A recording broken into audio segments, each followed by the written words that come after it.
Well, let's see if I can walk the fish. See, put a little out here, and then we'll put a little out there, and then a little out there.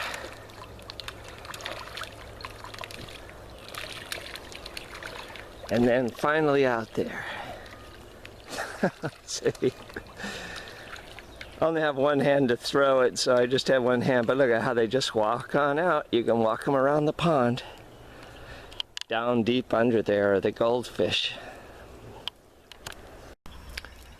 I'm heading out to the harbor to do a little fishing. This is my porch, and it's getting time for some night fishing. Now, the bayou is probably a little too dark, very quiet tonight, and the whippoorwills have just quit singing. It's winding down through April. They sing all night, every night. And the last one was singing a while ago. Tomorrow I'll try to remember to record them. I didn't get any this year. Need a ladle? I'd appreciate it. Look at that black drum. Wow, he's a big one. What do you think he weighs? 30 pounds. Well, lashed down rain a couple times. Getting into our storm, hot weather storm system. May not launch the boat today, but I'm off to pick the first picking of blackberries. Go on, dog. Now, Jack looks just like Yoda. Jack! No, come here. Look at you. Flora. Not much great to say about the prime Jan, but we'll see. This is prime Jan variety. And then over here the Kiowa.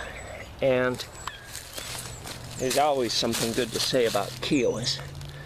They're a nice berry. And I'm making the first pick of the year. See?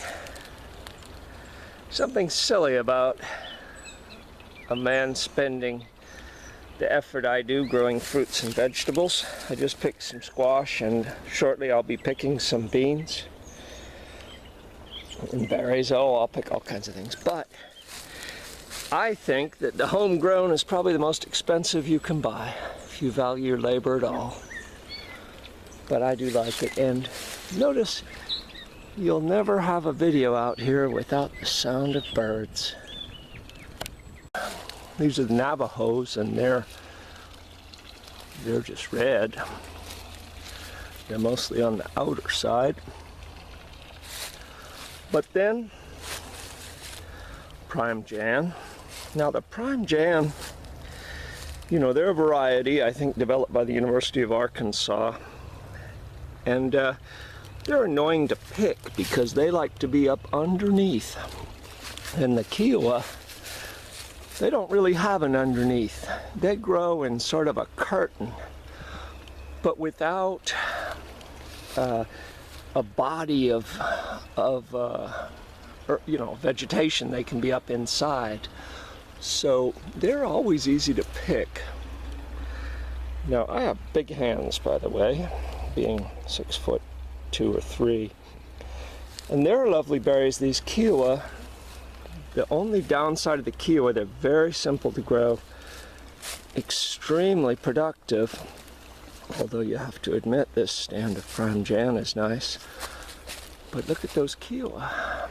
Anyway, the only downside of the Kiowa is the flavor is not the best. But then you make up for it with the ease and the volume, and they're my favorite berry. Flora, you know, I've commercially picked wild gourmet huckleberries in Montana for a number of years, right up on the basically border of Glacier National Park, picking amongst the bears and the moose and the elk. My dogs who were with me then, they ate the huckleberries too. But anyway, just to show quick, here's some of the Kiowa. You can see the picking goes pretty quick.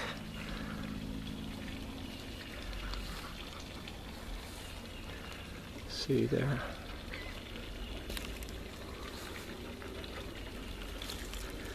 I've only been picking for a few minutes of actual picking. See there? They're a beautiful berry.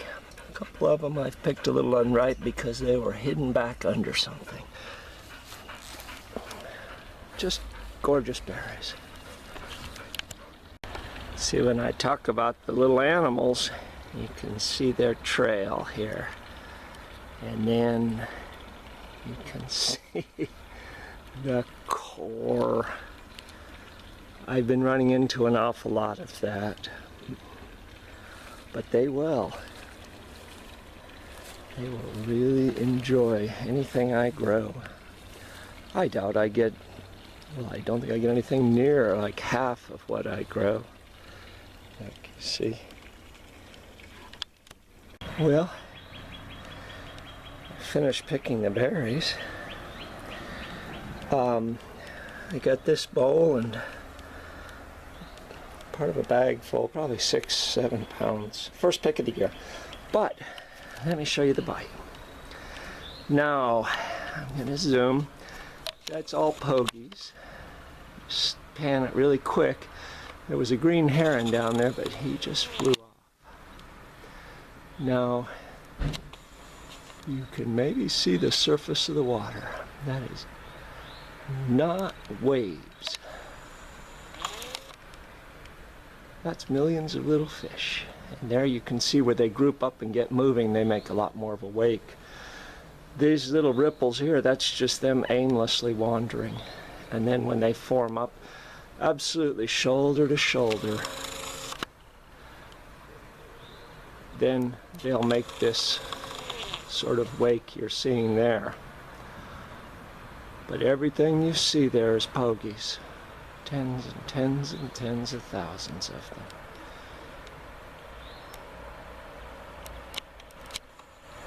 Absolutely remarkable. And everything eats a pogie. They're pure food. They filter feed and they eat that algae and bacteria, and every day it's back. A new one is grown. And they eat that and they turn it into themselves, which are pure food. Very oily. They are sardine, oil, and protein. Anyway, here's some for the freezer. I have plenty for a pie left out. About 6 pounds, I suppose. It's 1 gallon American. And I just sucked the air out a little bit of one corner before I zipped the last bit. But there you are. Bag of blackberries. They will freeze and not stick together. They will each be a separate berry when you try them, when you want to take some of them out.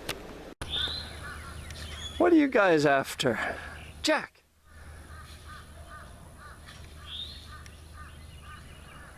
What are you after? They're after mice in the grass. In the subarctic, our dogs used to hunt under the snow, under the rotten snow. They'd hunt just like that. The mice and rats would have entire cities under there where they would eat seed heads. And they would jump just like that, pop up in the air, land on the ice, try and crash it down onto the heads of the rodents, and then they could dig them out and eat them. They would love to eat those rodents. Of course, in the Arctic, you're hungry all the time, if you're a dog, especially. And those little tasty rodents, they were great. Mouse hunting. My dogs have always caught a lot of rodents. I always encourage them.